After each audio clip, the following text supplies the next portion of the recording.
Court's decision certainly a very controversial one. However, there are many who say the ruling goes against their interpretation of the Bible. John Chapman reached out to local churches for their reaction. There are some people who say they are living straight by the book and the Supreme Court approval of same-sex marriage is wrong.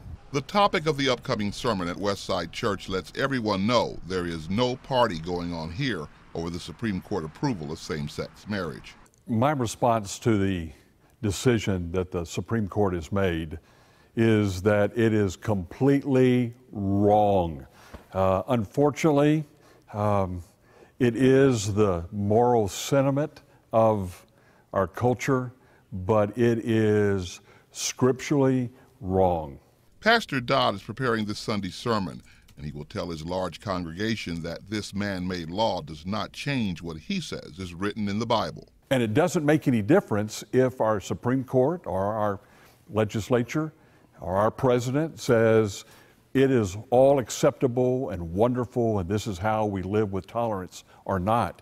It's what the Word of God says. Pastor Dodd says he can still stand for what he says is right, and he will tell his congregation to do the same. Not with anger or resentment or angst, but to declare what God thinks about this entire thing. Not what our country thinks, but what God thinks. So that's where I stand. With photographer Mike Plews, John Chapman, WOWT 6 News.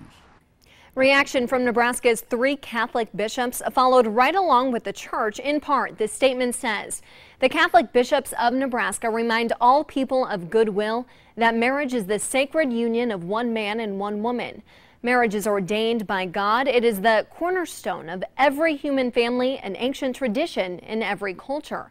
No one can change that reality.